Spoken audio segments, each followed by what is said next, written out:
Now joined for his maiden visit with us by Lyndon LaRouche. It doesn't really need any introduction. He's been involved for decades, since the 1960s, in political movements here in the United States, known as the LaRouche Movement. And he's also run for president, seeking the Democratic Party nomination, LaRouchePAC.com. He's with us for the next hour, I believe, and we're going to cover the field here. First, his analysis of 30-plus years ago of the banking cartel leading towards hyperinflation, now in full collapse. And then we're going to get into the fact that there was forecasting of these earthquakes, but the government shut down those satellite programs to be able to forecast when earthquakes are coming. What he sees happening with these wars in the Middle East being orchestrated by the Anglo-American establishment as part of a destabilization program. The government shut down all of it. This is a short segment, long segment coming up in the next break. But Lyndon LaRouche, it's great to have you on with us today, just giving us a preview of some of what you want to discuss today. I've got my questions, certainly, but in the 3 minutes we've got left in this segment, give us a little a preview of what you want to get into. Well, first of all, right now we have the shutting down of the government is taking place. And this is an operation. It's a dirty operation. It's complex that we have more and more. We're now in a period of increasing numbers of earthquakes and intensity of earthquakes, which will probably be going on for the next 2 years. It's on all the coastal areas of relevance and some other areas, but largely in the ocean areas or on the ridges of oceans. At the same time, the entire U.S. system and the world system, at least in the transatlantic region, is in a process of current breakdown. This is not something eventual. This is something which is already ongoing. And the shutting down of the government of the United States, at least that's what's threatened to be carried out right now, is part of the operation. Well, it looks like shock therapy, where they don't blame the big central banks for the 1,000+ trillion in derivatives. They make it all about welfare programs and things, which people could debate, make people dependent. But regardless, that's just rearranging chairs on the Titanic, isn't it? Well, it's worse than that. Most of this bailout money, which was bailout since 2008, was a complete fraud. This is gambling debts. The U.S. government is being asked to pay gambling debts and shutting down the economy, essentially, and shutting down our people, essentially, in order to pay gambling debts. Now, a Glass-Steagall law of the 1933 law, reenacted, would change that. We would then have some trillions of dollars of credit available, freed up from this garbage, in which to get the economy functioning again. In Europe is in a process of breakdown right now. The entire Euro system. We have two bad bank systems. You have the Euro system as a bad bank. You take all the assets you want to get rid of, you dump them into a bad bank, you sink the bad bank, get rid of the problem. The BRIC system, in which Russia is involved, also a bad bank. By putting all the assets you want to get rid of in a bad bank because they're only gambling assets, you therefore get rid of those. What comes out of that? Well, Jacob Rothschild's Inter Alpha Bank hopes to take over the world. It's that simple. And our politics in the United States, in the Western Hemisphere, and most of the transatlantic region is controlled by these people. Lyndon LaRouche is our guest. Long segment coming up. I want you to start back over and recap what you just said. Go over some of the history of this, what their goals are, the technicals of it, and your forecast for what we're going to see coming up here in the next few months and years, and how the establishment is going to try to take us through this crisis and gain total power, and how we can reverse that and grab victory from the jaws of defeat. Lyndon LaRouche is our guest, LaRouchePAC.com. I'm Alex Joe. Let's not waste any time going directly to our live interview via video connection from their headquarters with Lyndon LaRouche of LaRouchePAC.com. Lyndon, I want to get into your 40 years or so of diagnosing the global banking cartel, the Rockefellers, the Rothschilds, their plan, their stated plan to get the world basically into debt, to get the planet to sign on to these fraudulent debts, and then on the ashes of that to basically bring the world into debt slavery. Their own statements from the UN, the head of the Goddard Space Center, the White House science czar, John P. Holdren, to have a, quote, post-industrial world. Now, when I woke up 18, 19 years ago, doing my own research into the globalist, I discovered these same documents, these same statements. Then I found later your work that had been going on for decades before, accurately breaking down just exactly what their plan was, a Malthusian new dark age to shut down development, to shut down any competition to their hegemonic rules. So, briefly, sir, for those that don't know who you are or who have heard the media describe who you are, in your own words, what is LaRouche PAC? Who is Lyndon LaRouche? And then let's get into our foe, the globalists, the program, where we are now, what their plan is, and how we can counter them. Because everything you talked about 30, 40 years ago, we're now at that point. We're now entering that prime zone. All the other great staged events of the past were only preludes to it. Lyndon LaRouche.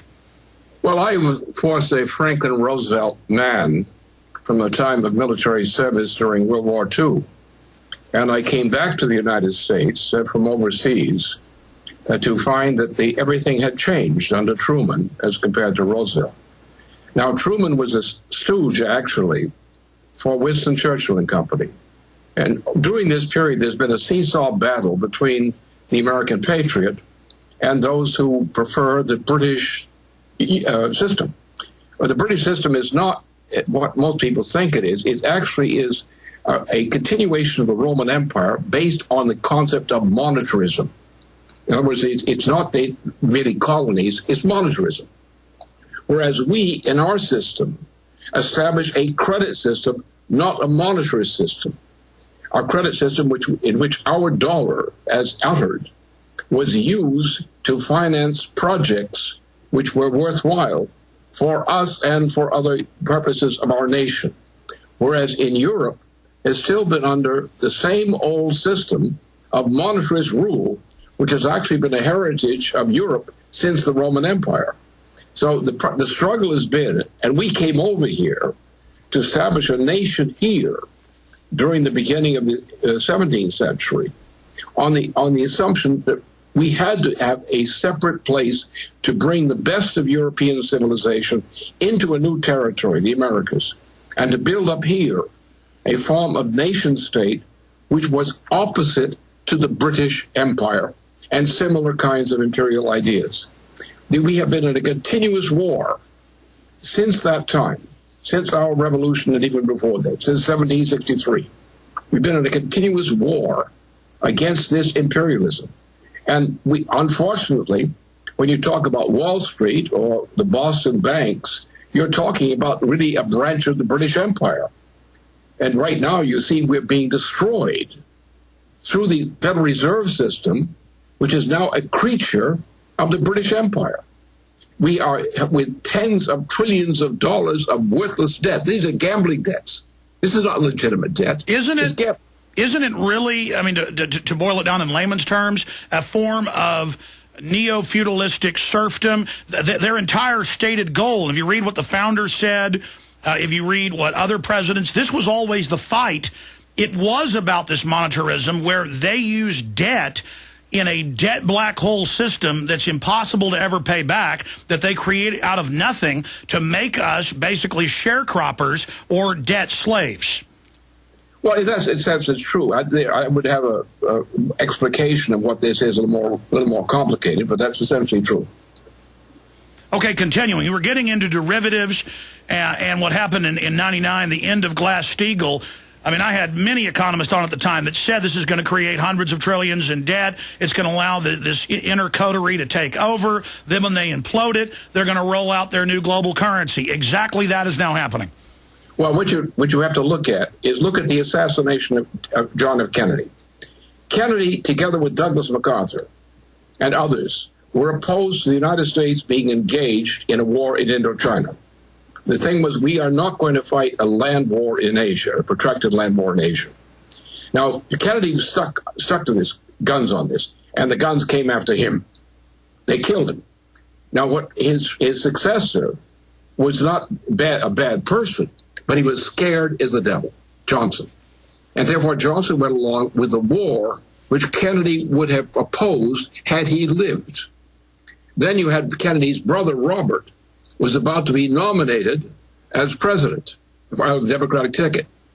And he was killed. And then we got a new process in which this British system took over. We had 1968, the change in the financial system. We had 1971. The British Empire replaces the dollar. And we've been looted ever since then. We had the 68ers, who were actually an anarchist, fascist movement. And I saw these guys firsthand. They were a fascist movement.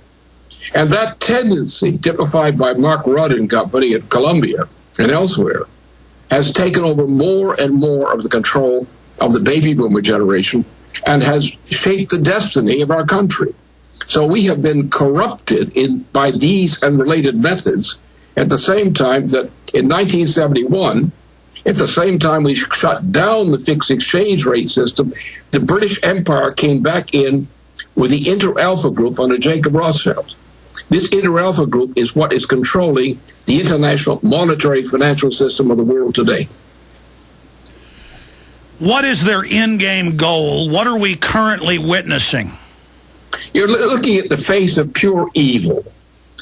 You might call it the British Empire, but you have to say what's wrong about the British Empire. You say, well, we know some people from Britain. They're not like that. Their system doesn't have to be like that. But we find that the monetarist element, which is actually what's called the New Venetian Party, with William of Orange, carried the thing into Britain. The black nobility, the city of London, in London. That's part of it. That's part of it. Continue.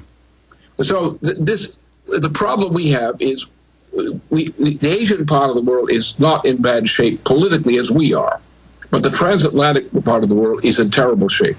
Now, take the case of this shutting down of the government of the United States. Think of the implications of shutting down the government in a fit of pique. What should be done is putting through the Glass-Steagall law immediately. That will get rid of the trash, the tens of trillions of trash money, of gambling debts. With that money released, we could restore the functioning of our states. Now, and obviously the intention is to destroy the United States by a Europe-centered organization, which is essentially what we call the British Empire. And that's what's happening. We're being destroyed by an enemy, which is a London-centered financial imperium.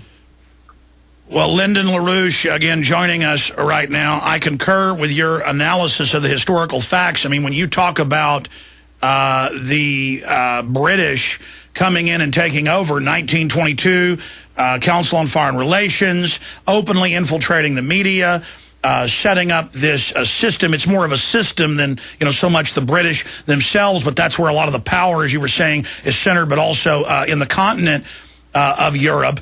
And I want to go to a quote from Thomas Jefferson that I read in the last hour, and I want to get your take on this quote, if we can put that up on screen. I believe that banking institutions are more dangerous to our liberties than standing armies.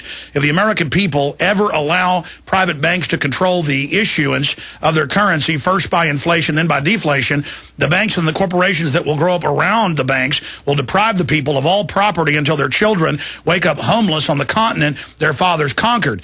The issuing power should be taken from the banks and restored to the people to whom it properly belongs. Thomas Jefferson. So this is the same old fight we were always fighting. You look at how these same interests take over third world countries. It's the exact same playbook. What you're talking about is public information, and the bankers now have a problem because more and more people are looking past the puppet Republican and Democrats that are bought and paid for and actually identifying the banking cartel, and the system is scared. Well, actually, the original system of the United States, which is the Constitution, the preamble of the U.S. Constitution, contains this conception. Under our system of law, the banking system of the United States is a credit system. It is not a monetary system. Now, Wall Street represents, and what it's like, this represents the enemy. What has happened in 1999, you had with this influence and Federal Reserve System, we destroyed the separation of British-controlled banks, which is the Wall Street gang, and eliminated the actual banks of our banking system. If we return to our banking system, we would immediately wipe out Wall Street, because Wall Street's debt is worthless. London's debt is worthless. But immediately under our Constitution, with the Glass-Steagall Act, we would restore our control of our banks, the banks that operated under our laws, not Wall Street and London laws. Lyndon LaRouche is our guest, needs no introduction. LaRouchePAC.com. I'm Alex Jones with Infowars.com. We're going to break. When we come back, I want to look closer at this government shutdown and give my take on it briefly and then see if Lyndon LaRouche concurs. But it's really very simple. You can debate the unions and corruption. You can debate welfare and people being dependent. But if you look at the real so-called debts, that is a very small part of it. So that's being scapegoated as the solution, which really just becomes austerity. The taxes go up, the bankers get more, the Bernie Madoff, Ken Lay types run away to Lord Rothschild, making trillions of dollars when they're the problem. We'll be right back. Lyndon LaRouche, the head of LaRouchePAC.com, is our guest, joining us via video Skype from his studios. All right, Lyndon, this is a short segment, long segment coming up, but the corporate media, now publicly, admittedly funded by the Federal Reserve with our tax money under the table. Almost all these newspapers, mainline TV, it's now coming out, are financed under the table. They're complete operatives. They create this fake left-right paradigm to have us fighting with each other. And then they scapegoat capitalism and free market as this British system that you've described that turns us into debt slaves. And they're scapegoating the unions and people, but then ignoring the banksters. How many trillions? Because some economists, the Washington Post says 650 trillion. Others say over 1,000 trillion. Some as high as 1,500 trillion of made-up derivatives that they've gotten our governments to sign on to. And now they're convincing us that it's welfare mom's fault. And they're holding everybody hostage with their pensions, saying too big to fail, give us whatever we want, or we'll destroy the world markets as they destroy the world markets. Well, imagine a few people are playing the game of Monopoly, the board game of Monopoly, and they're playing into infinity with debt. They're printing this paper money of the Monopoly game. But then, when they close down their operation and go home to get drunk, what they do is they take all the play money, which they've created, and put it in terms of U.S. dollars and call it your debt. That's the short answer. And they admit they're doing that. I saw a report a few months ago with the central bank head in Ireland, and he said, it's great to have foreign banks run Ireland. Sure, we don't owe this, but it's good to be controlled by these people. I mean, they're just throwing it in our face now. Yeah, sure, of course. Of course. But with the crash, we're at a point which is a breakdown point. We're on the edge of two breakdown points. One, the international, at least the transatlantic side of the international financial, monetary, economic system is about to crash. Now, not some distant time, not in the future. It is already crashing. When the U.S. government is being shut down by a bunch of clowns in the Congress who are going to be the scapegoats for this, but who's really shutting it down is the Wall Street gang. They shut down our government. How are we as a nation going to function with all the dependencies on government functions if we shut down the government? You're setting up the government for dictatorship. At the same time that our whole system is now going bankrupt unless we put through Glass-Steagall immediately. But to get Glass-Steagall immediately through, you must get rid of this president. This president is expendable under the 25th Amendment, Section 4. He's insane. But he's a British agent. He is not going to let any necessary legislation get through. He's going to use his sabotage capability as president to prevent that. We're on the edge of the crisis right now. Well, sir, you know in 2002, when Stiglitz left the World Bank, thousands of pages of documents got leaked to Greg Palast at BBC. And in that was the internal reports where the IMF and World Bank do this in third world countries. They go in, get them in false debt, implode the economy, then shut down the government through their agents to further destroy confidence. And then they come in with a program of austerity posing as the saviors. And that's the way the bad banking system works. You create fake values, you put the fake values in a bad bank, then you collapse the bad bank system and get rid of the debt. Therefore, the survivor who does that is supposed to survive. The trick here is the British are crazy, and some people in Britain are getting wise to this, that by you try to shut down the world for the sake of the British Empire, you're going to destroy the British Empire too. So the British are going to have to learn to do it our way, not their way, for a change. Well, that's what the founding of this country was all about, for those that have read the ad nauseum quotes of the founders. And if you look at what's happening, when we come back, I want to briefly get into Libya, the Middle East. The Saudis have now run to the Russians and Chinese. That's in the Associated Press, saying the West is double-crossing us. Gates is meeting with the king of Saudi Arabia. And the inside baseball is the globalists are implementing all these overthrows, backing up the rebels, and they plan to even bring down Saudi Arabia and other allies. Then they'll put radical Muslims in and then have another war with them. We'll see if you concur with that or your expanded analysis. Lyndon LaRouche is our guest. Long 18-minute segment coming up and another 5 minutes of a very interesting time with Lyndon LaRouche. We'll also get into his view on the increased tectonic, volcanic, seismic activity. Stay with us. Racing through a host of questions here, Mr. LaRouche. What is the larger stratagem, the geopolitical Brzezinski-esque model from my research through the British divide and conquer system? What is going on in the Middle East? We've got intel that they're planning to overthrow the monarchs as well, though they are corrupt. What's part of that larger plan, or do you not agree? And what do we expect to see as the ace in the hole moves by these people as they attempt to maneuver us into this one-world government, the born-again, expanded British Empire model? Well, what you're looking at is the famous mythical story about the case of Zeus and Prometheus, that the policy of the empire, the imperial system in the Mediterranean and spreading out from the Mediterranean was always based on this aspect of policy. That's how it generated it. The idea is to keep the majority of people stupid. Don't educate them, keep them as slaves, and don't let the people become too numerous. Now, as you know, the World Wildlife Fund, which is an extension of this, which is, of course, a British operation, says that we want to reduce the world's population from the order of 7 billions of people to less than 2. What we're seeing now is the implementation or attempted implementation of that policy to reduce the world population, including that proportionately of the United States, to that level, and to create such a state of chaos in the world that the empire can continue to rule over us. That's really what is in the mind. And when you look at the World Wildlife Fund and similar kinds of institutions, which are the British monarchy, then you see explicitly that is the bottom line intention. And by the way, everything you say is so backed up with history.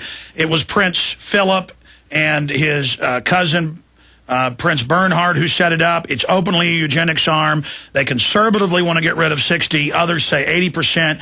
And in all these UN biological diversity assessments and in the Henry Kissinger State Department Memorandum 200, they're criminal, Nazi-like, and we know the Nazis were just a spinoff of their eugenics ideas. It started again in England with the Galtons. Again, it's all history. They are openly declaring war on civilization, war on humanity, war on true information.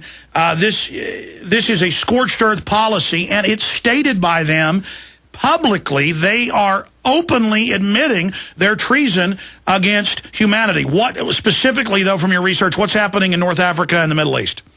What you're seeing there is a phenomenon which is actually quite a lawful phenomenon. It's called the mass strike, in which you have a spontaneous eruption among people. We're seeing this particularly in the generation between, say, 25 and 45, where the usual concentration is now. It was that case in Egypt. It was that in Tunisia. It was that which is going on in Libya, or is being made a mess of now, but it's what's going on in Madison, Wisconsin. It's what's going on in other parts of the United States. You're getting a reflection of this, which we saw in one form in August of 2009. Now we're seeing the same thing extended as a more or less globally spreading mass strike movement. It's a spontaneous movement, not an organized one. There are organized elements, but it's spontaneous. As we see, for example, in the United States, look at teachers. Now, the characteristic of teachers is they believe in children. They believe in building the future for children. So you find the leadership of opposition to the Republican Party, clowns, as well as the Democratic clowns. You see the opposition was being led by teachers together with some of their students from the high school age. And this is a spontaneous revolt against evil by people who do not fully understand what the problem is, but they know that they have to stand up and fight against it. Mr. LaRouche, looking at this, though, the dominoes were set up because of dollar devaluation, food prices increasing in these third world countries where, on average, roughly half the population makes about $2 a day or less. Clearly, the ingredients were there through IMF and World Bank policy, so they knew what they were doing. But then they send in Western agitators to try to tip the dominoes themselves so they can control the outcome with Mubarak, with Gaddafi, with all of these people. I mean, clearly the people have a reason to be angry and to be standing up, but I see the establishment trying to basically herd these movements towards an outcome that they want, which is further destabilization of the Middle East. Do you not see that there from your research? Not the same way. The point is, you had the case of the French Revolution. 1782, the French king made a mistake. And his mistake was oppressive for the people of France. When the French monarchy refused to admit that it was being manipulated by the British with a wrong policy, the French people became angrier and angrier and angrier. And they then exploded when Lafayette lost his nerve in declaring the action, which he should have done. You had the unleashing of madness. The danger now is that if we do not create order in society by restoring justice, which is what the situation is always in these situations, if we do not act to restore justice, you'll get chaos. That's what we're headed toward.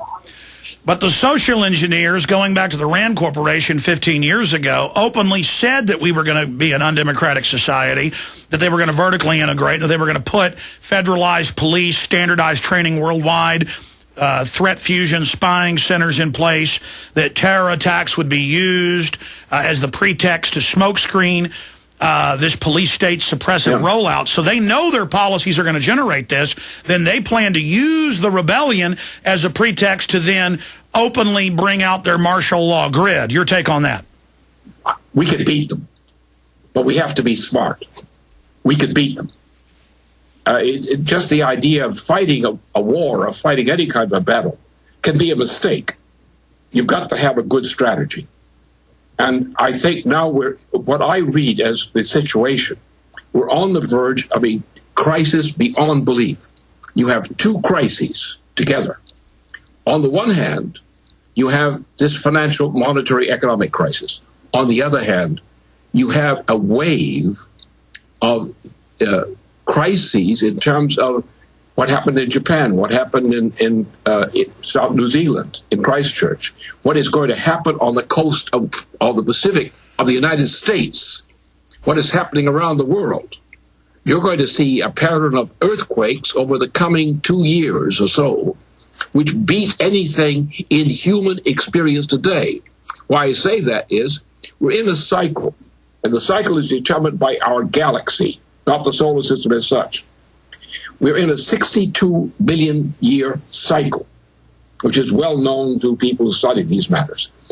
This is a period in which the greatest rate of perturbation is likely.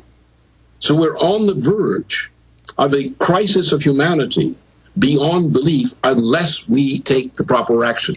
And this president is shutting down the means of detection by which we can be organized to defend ourselves against what's coming down with these earthquakes. And it is beyond belief. Level 9 earthquakes, they are predictable. But then you have the President of the United States says they are not predictable. That lying President of the United States should be out of there. Mr. LaRouche, I want to expand on that because I did notice months ago you were writing about an increase in earthquakes and tectonic events even before what we saw unfold on the eastern coast of Japan. And I did notice 2 weeks before the March 11th event, even ABC News said, well, the giant moon, the moon closer than it had been in 20 years, doesn't just manipulate the tides of the oceans of the planet, but also the magma that these floating continents are on top of. And I am seeing a lot of mainline astrophysicists like Piers Corbyn, very highly respected out of England. He said, no doubt, that the solar cycle, that when that earthquake happened, that 9.1, they now upgraded it, that a solar flares, ionizing radiation hit the Earth 2 hours before, coinciding with the, quote, giant moon, the moon being closer than it had been in 20 years, and that's what triggered it. And I have read some of the astrophysicists with this larger galactic plane that we're passing through. That's a little too technical in my research, but undoubtedly the moon manipulates and the sun manipulates climate and tectonic and magnetic fields. And I know that Obama's canceled some satellites that can measure all over the world the rising and falling of tectonic events. So go through the technicals on that. Then I want to shift gears into, if we don't avert things, and some of your ideas for solutions, what the globalists are going to bring us through and what we're going to see in your forecast. Well, I'll just take the back end of it first. What we're looking at is the threat. If we do not get rid of this president, I mean, that's crucial. Under this president, as long as he has the authority of president, he is going to prevent everything from happening that should happen. We must remove him from office. The 25th Amendment, Section 4, provides for his removal from office on the basis of his mental condition. And the mental condition is specifically that which is his. Now, if we get rid of him as president in that way, then we meet and get the Glass-Steagall through. We can begin to unleash the measures of protection which could avert this. Now, nobody can guarantee we're going to come out of this alive, not what's coming now. But we don't have a chance of living.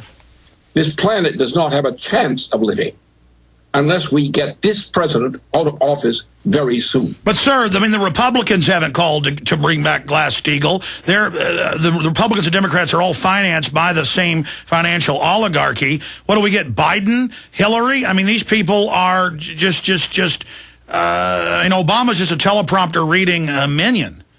Well, you've got to look at one other thing about our system, the background of how our system works. Our system of government has many different aspects. Now, while a man is president of the United States and still has respect, and while the majority of the Congress is in authority, we behave well and put up with a lot of things, a lot of terrible things and abuses. We sometimes go for several generations of suffering from those conditions because we know the importance of stability of government. Therefore, we will not recklessly disturb the system of government. But when the point comes, as of now, that the very existence of the United States in particular is jeopardized, and a threat to the world as well in terms of this wave of earthquakes, and this is oncoming, there are people in the United States who in a proper way will join to act to eliminate this problem. And my function is, and I've been in this thing for a long time, on the SDI, for example, which is one of our efforts in that direction. We're going to have to mobilize, not just to fight, we're going to have to mobilize in a way which understands our system of government and how to use it without violating it. Okay, let's quantify that specifically from the research, and clearly the Earth's going into a more tectonic, active period. We know there's cycles. We know there was a big earthquake in Mexico today, and other earthquakes, another one off Japan. Specifically, what are you predicting is going to happen? We're going to have right now an increase during the coming 2 years of an increase. Now, we're operating on the basis of up to a 9 level. I'm afraid we're headed toward a 12. I can't guarantee it. I can't assure it. But we also, remember, this president is shutting down all the detectors we have which enable us to forecast. The president says we cannot forecast. The president is a liar. The people who are backing the president, including Al Gore, is a liar on this question. We've got to get those liars out of office. Because if we do that, see, what we're faced with practically. Now, we're looking at the San Francisco area. We're looking at the state of Washington. We're looking at some other points in the United States, which are ripe to go with up to a level 9 earthquake. We are much inferior in our ability to defend against that level of earthquake than Japan was.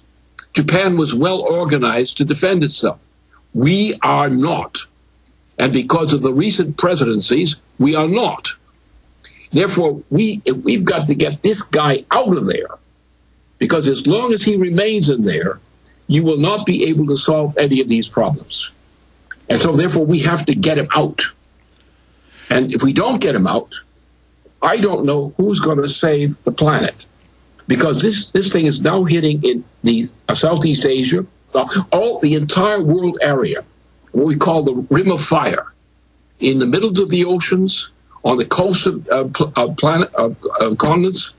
You have a rim of fire that when one of these things, like a solar movement of this type, with a galactic factor in it, comes into play, you have an essentially uncontrollable expansion of earthquakes beyond anyone's belief today.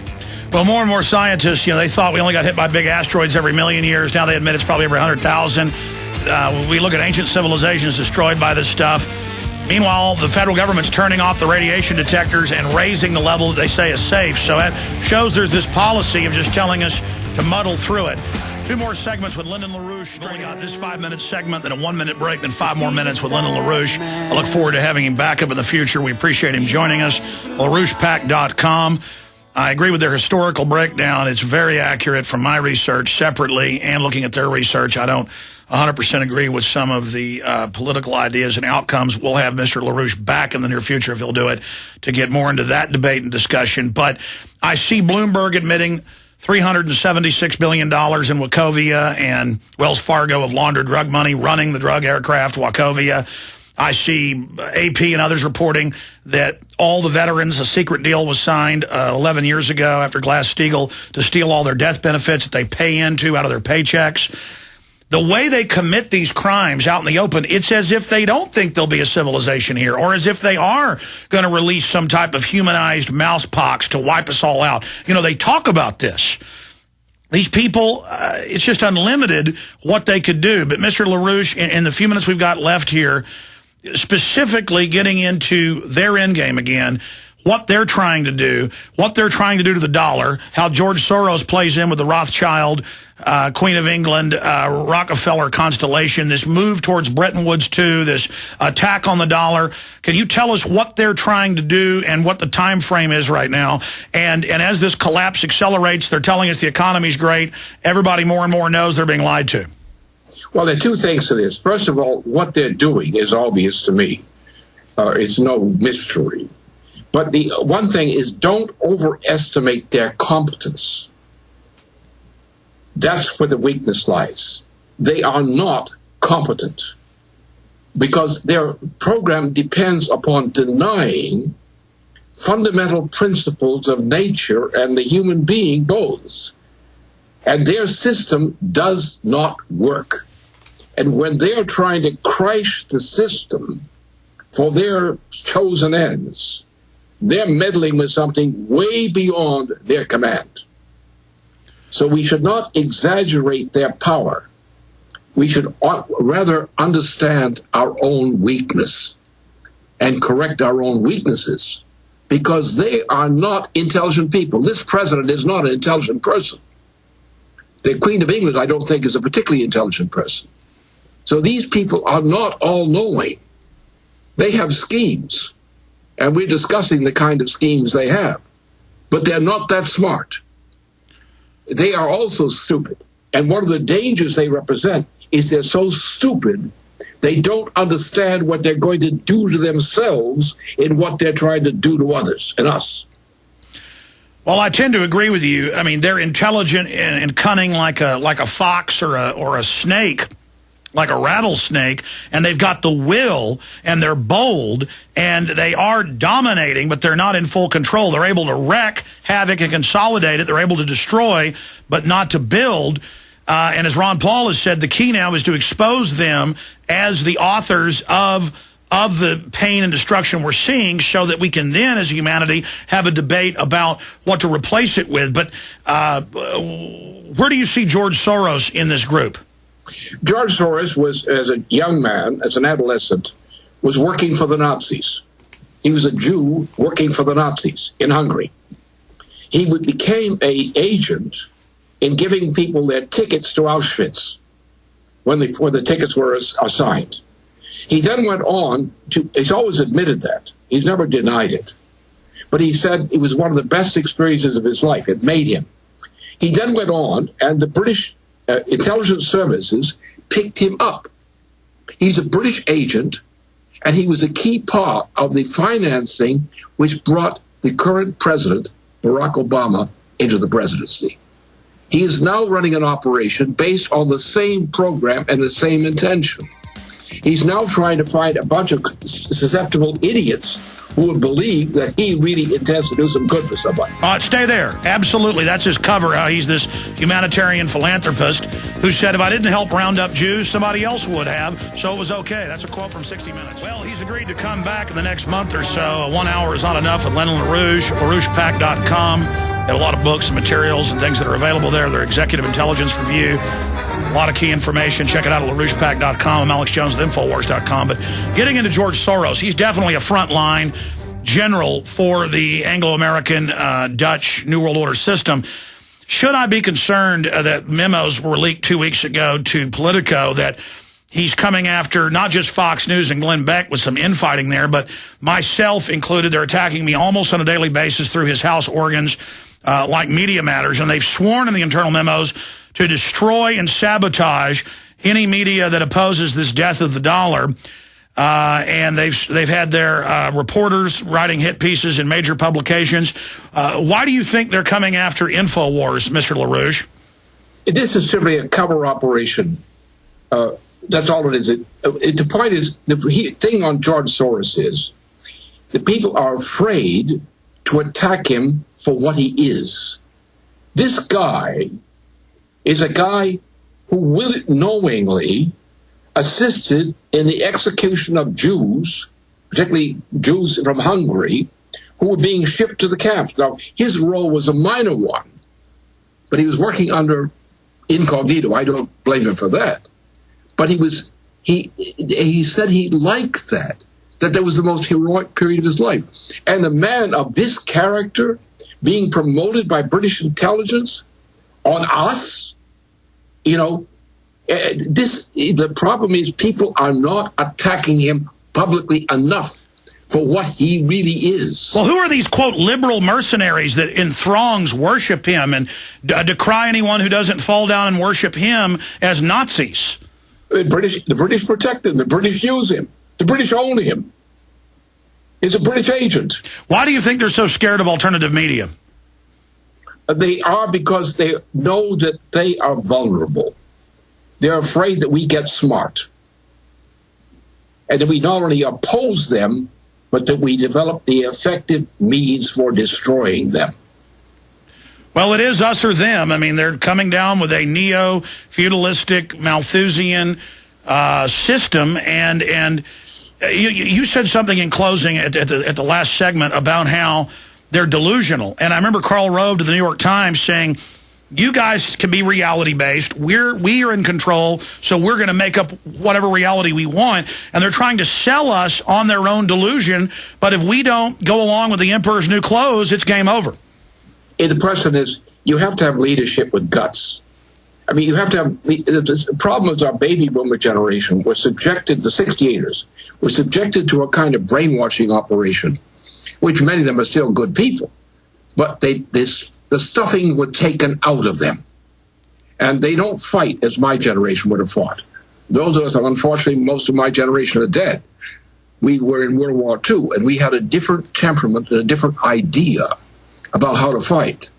I always respected what was done by MacArthur, for example, what was done by Kennedy with MacArthur in opposing getting into this wasting war in Southwest Asia, which resulted in Southeast Asia, which resulted now destroying ourselves and gave birth to the 68 phenomenon. We have to get smart. We have to think strategically, not just emotionally. Well, you're absolutely right about that. This has been a very thought-provoking interview, and as things begin to unfold, we'll continue to get your perspective, and we really appreciate you and your crew having you join us today. Lyndon LaRouche, LaRouchePAC.com. I'm Alex Jones with Infowars.com, and we'll be in touch and have you back in the near future, and also some of your other researchers to break down the technicals of what's happening. Thank you, Mr. LaRouche.